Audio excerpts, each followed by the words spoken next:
Assalamualaikum warahmatullahi wabarakatuh. Salam sejahtera bagi kita semua. Perkenalkan, kami dari kelompok 5 ingin memulai presentasi tentang kurikulum 2013 kelas 11 SMA. Berikut adalah anggota kelompok kami. Yang pertama ada Rohma Soleha, yang kedua ada Abdul Malik Siregar, yang ketiga ada saya sendiri, Matias, dan yang keempat ada Kak Rian Dwi Anggraini. Selanjutnya saya akan serahkan kepada rekan saya, Malik. Terima kasih. Baik, terima kasih Matias. Saya akan membacakan kompetensi inti dan kompetensi dasar kelas 11 SMA dengan judul tarian Lenggang Nyai. Tari Lenggang Nyai diciptakan pada tahun 2001 oleh seniman Betawi yaitu Wiwi Widyastuti. Tarian Lenggang Nyai merupakan tarian yang berangkat dari kesenian gambang kromong Betawi yang menceritakan tentang kehidupan seorang putri yang mencari kebebasan dalam menentukan pilihan hidup. Ide atau dasar penciptaan tari Lenggang Nyai yaitu berangkat dari cerita Nyai Dasima ketika ia harus memilih antara Samiun dan William, yang akhirnya dia harus memilih kebebasan dalam hidupnya. Kostum dan tata rias pada tari Lenggang Nyai. A. Jenis dan warna kostum. 1. Kebaya trompet hijau, 2. Celana gombrang hijau, 3. toka-toka, 4. amprek hijau, 5. ampok depan belakang. B. Jenis warna aksesoris. 1. ada pending, 2. ada kebaya Lenggang Nyai, 3. ada sumpit Lenggang Nyai, 4. ada mahkota Lenggang Nyai, 5. ada bunga merah, dan 6. ada anting mutiara. Dan tata rias pada tari Lenggang Nyai adalah wajah cantik. D. Iringan musik gambang kromong, yaitu ada gendang, ada gambang, ada kromong, ada gong, ada tehian, ada kecrek, bass, dan trompet. Baik, selanjutnya akan dibacakan oleh Karian. Terima kasih Malik. Selanjutnya akan saya sampaikan materi 3.1. 3.1 menerapkan konsep, teknik, dan karya tari kreasi. Karya tari kreasi. Karya tari adalah sebuah produk dari masyarakat sehingga dalam tari akan tercermin budaya masyarakat penyangganya. Tari lahir dari peniruan atau imitatif dari kehidupan sehari-hari. Contohnya tari nelayan yang lahir dari masyarakat pelaut. Ada dua sumber penciptaan berkarya tari, yaitu peniruan terhadap perilaku manusia dan perilaku binatang yang selanjutnya digayakan atau diperindah keperluan tari. B. Teknik berkarya tari kreasi. Ada beragam gerak tari tradisional Indonesia memiliki keunikan tari yang beda-beda setiap daerahnya. Pemahaman dan pengalaman terhadap teknik gerak tari kreasi adalah dasar untuk mengeksplorasi macam teknik gerak yang dapat dirangkai menjadi sebuah tarian. Penguasaan teknik gerak dasar dari tari tertentu sekaligus menjadi tolak ukur mengenai nilai keindahannya. Ada beberapa teknik gerak dalam tari Lenggang Nyai, yaitu 1. Teknik gerak badan, mendak, doyong. 2. Gerak kepala, lurus menghadap depan serta mengikuti sesuai gerakan tangan. 3. Teknik gerak tangan, kedua tangan dibuka lebar, posisi di samping badan, telapak tangan sekajar dengan pinggul tetapi tidak menyentuh pinggul, ketiak agak dibuka. 4. Teknik gerak kaki berbentuk V. Prosedur merangkai gerak kreasi, langkah dan kaidah proses penciptaan tari oleh Hawkins 2003 dalam bukunya yang berjudul Creating Through the Dance, yaitu 1. Eksplorasi, yaitu pengalaman melakukan penjajakan gerak untuk menghasilkan teknik gerak. Kita dapat berimajinasi dan melakukan penafsiran gerak terhadap apa yang telah dilihat dan didengar. 2. Improvisasi, yaitu pengalaman secara spontanitas mencoba untuk mencari kemungkinan teknik gerak yang telah diperoleh pada waktu eksplorasinya. dikembangkan dari aspek tenaga, ruang, dan waktu sehingga menghasilkan teknik gerak yang sangat banyak. Evaluasi yaitu penilaian dan menyeleksi teknik gerak yang telah dihasilkan pada tahap improvisasi dengan cara membuat teknik gerak yang tidak sesuai dan memilih teknik gerak yang sesuai dengan gagasannya. 4. Kompos yaitu tujuan akhir mencari gerak untuk selanjutnya membentuk tari dari gerak yang ditemukan. 4.1 Berkarya seni melalui pengembangan gerak, konsep, teknik, dan prosedur sesuai hitungan seperti gerak selut 4x8, pang kepe atas 4x8, genjot geblak 2x8, puter geong 3x8, miwir ampok 1x8, kluter 2x8, goyang kluter 2x8, palang tik 2x8, palang miwir 3x8, nyelut nyai 1x8, putes sindek 4x8, sindek nyai 1x8, selanjar sindek tumpang dagu 1x8, putesnya 1x8, putes geblak nyai mundur 4x8, goyang jingke nyai 4x8, gerak kagok putes 1, pang kepe 38, sindek langkah tumpang nyai 1x8, silat 1x8, kepek jimbe selut nyai 2x8, selut nyai 4x8. Selanjutnya akan disampaikan oleh Saudara Malik. Terima kasih.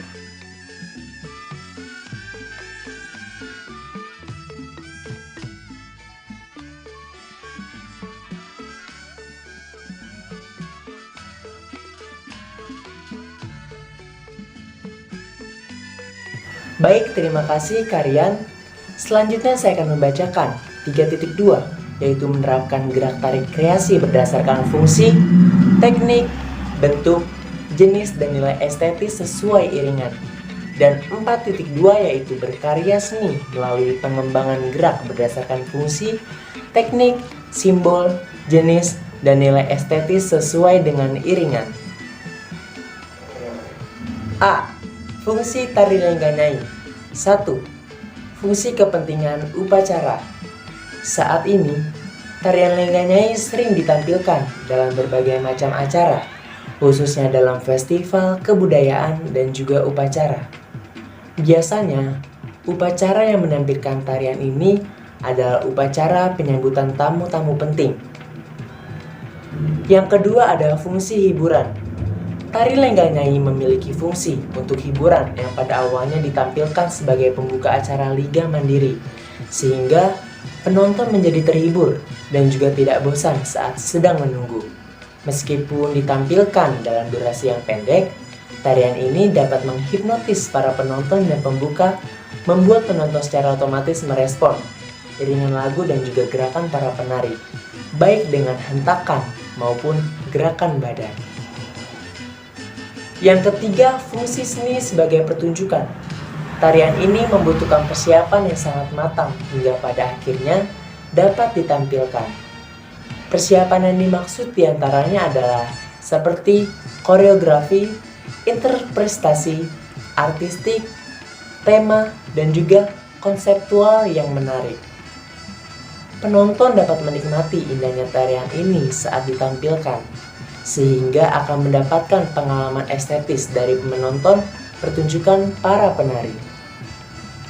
Bukan hanya sebagai hiburan, untuk dapat menikmati dan juga mengapresiasi seni, tari ini dibutuhkan konsentrasi dan juga pengamatan yang lebih dari penonton, sehingga dapat memberikan kepuasan baik pada mata yang melihat maupun hati penontonnya. Yang keempat ada fungsi media pendidikan. Melalui seni tari secara umum dan tarian lengganai secara khusus, para penata tari juga ingin mengembangkan kepekaan akan estetis melalui pertunjukan atau penampilan karya dan juga diikuti dengan penyampaian apresiasi. Nilai-nilai moral yang bisa kita petik pada tarian ini salah satunya adalah keberanian Nyai Dasima saat memperjuangkan hak dan juga kebebasan dalam hidupnya. B. Teknik dalam gerak tari Lenggang Nyai. Teknik yang dilakukan dalam menari tari ini adalah dengan cara memperhatikan gerak pergeraknya, kemudian memperhatikan alurnya, dan menghafal satu ketukan gerak tari tersebut. Teknik Lenggang Nyai sendiri berasal dari pijakan tari Betawi, yang dimana ciri khas dalam tari Betawi yaitu kelenturan dalam melenggak-lenggok di bagian pinggul. C. Bentuk penyajian tari Lenggang Nyai. Tarian Lenggang Nyai dibawakan oleh 4-6 oleh orang penari perempuan yang pola lantainya lebih fleksibel karena telah disesuaikan dengan keindahan dan keselarasan tarian. Merujuk pada jalan cerita, gerakan dalam tarian ini mencerminkan semangat dan kelincahan perempuan. Dilihat dari kostumnya, terdapat padanan budaya Tiongkok dan Betawi yang selaras. Sedangkan bentuk gerakannya adalah gerakan yang sangat lincah. D. Jenis tari Lenggang Nyai. Tari Lenggang Nyai termasuk ke dalam jenis tari kreasi. Di dalam tarian tersebut memiliki gerak maknawi yaitu di bagian gerak silat. E. Nilai estetik musik Lenggang Nyai.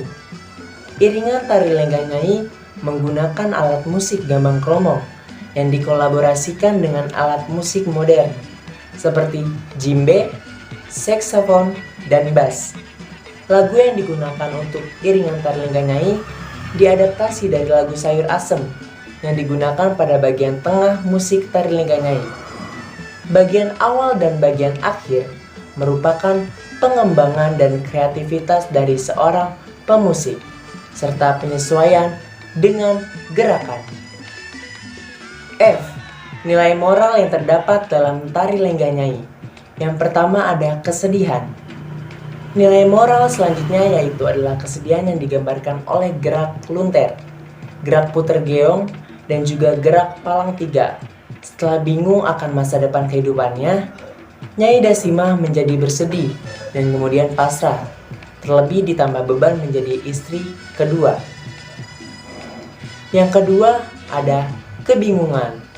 Fase kehidupan saat Nyai Dasima kebingungan untuk menentukan lelaki pilihannya dituangkan di dalam gerak selut, gerak genjot, geblak, dan juga gerak tumpang kepek. Selain kebingungan, saat sebelum menikah, kebingungan juga melanda Nyai Dasima setelah menikahi Edward William. Kebingungan dan ketidaktenangan seorang Nyai Dasima saat merasa bahwa hidupnya terkekang, namun tidak dapat melakukan apapun selama masih menjadi istri dari Edward yang merupakan seorang company Belanda. Yang ketiga ada malu. Ada ragam gerak di mana para penari menundukkan kepala dengan ekspresi atau mimik muka murung dalam gerak miwir ampok yang menggambarkan rasa malu dari Nyai Dasima setelah menjadi istri kedua Edward. Cemoohan menjadi makanan sehari-hari Nyai Dasima, sehingga sang Nyai tidak dapat berbahagia dan menikmati hidupnya seperti sebelumnya. Yang keempat ada keyakinan. Setelah sebelumnya menjadi istri kedua Edward William, Nyai Dasima kemudian mantap dan yakin untuk memilih Samiun karena tersadarkan bahwa hidup sebagai istri kedua membuat kehidupannya tidak bahagia dan terkekang. Keyakinan terpancar dan disalurkan dalam ragam gerak gibing ukel, gerak gibang, dan juga gerak palang miwir. Yang kelima ada kebahagiaan. Tidak lagi memikirkan cemoohan dan juga omongan orang lain, Nyai Dasima yang yakin dengan pilihannya kemudian menjadi bahagia dan menyadari bahwa kebahagiaan diciptakan oleh dirinya sendiri dan tidak sepatutnya orang lain menghilangkan kebahagiaan yang ada dalam hidupnya. Melalui gerakan ragam gerak tusuk, Wiwi Widyastuti menggambarkan kebahagiaan yang menjadi puncak kebebasan dari Nyai Dasima. Yang keenam ada keberanian. Bersama dengan Samiun, lelaki pilihannya, Nyai Dasima melawan tentara Belanda dengan berani, tanpa adanya ketakutan. Setelah diajari silat oleh Samiun sang kekasih, Nyai Dasima menjadi lebih berani lagi. Ragam gerak silat dibuat untuk dapat menggambarkan keberanian yang dimiliki oleh Nyai Dasima dan juga Samiun. Dan yang ketujuh, ada cinta sejati. Setelah bersatu dengan Samiun, Nyai Dasima sangat berbahagia dengan pilihan cinta sejatinya. Kebebasan yang saat ini dirasakannya juga menjadi sumber kebahagiaan Nyai Dasima. Untuk menggambarkan nilai moral ini, dibuatlah ragam gerak Selut Nyai dan juga kepak jimbe Selut Nyai. Selanjutnya akan dibacakan oleh Roma Soleha. Selanjutnya 3.3 mengevaluasi gerak tarik kreasi berdasarkan teknik tata pentas, dan 4.3 menyajikan hasil pengembangan gerak tari berdasarkan tata teknik pentas. Yang pertama ada melakukan observasi ke tempat dan pertunjukan tari yang ditentukan oleh guru untuk menganalisis tata pentas dalam tari. Yang kedua ada mendiskusikan pertunjukan tari berdasarkan tata pentas. Dan yang ketiga mempresentasikan penampilan masing-masing kelompok berdasarkan hasil eksplorasi dan improvisasi tari dengan memperhatikan tata pentas yang digunakan. Baik, terima kasih. Saya akan melanjutkan di poin 3.4 dan 4.4. Poin 3.4 mengevaluasi bentuk, jenis, nilai estetis, fungsi, dan tata pentas dalam karya tari. 4.4 membuat tulisan mengenai bentuk, jenis, nilai estetis, fungsi, dan tata pentas. Yang pertama, melakukan observasi tentang simbol, jenis, nilai estetis, fungsi, dan tata pentas dalam karya tari Lenggang Nyai.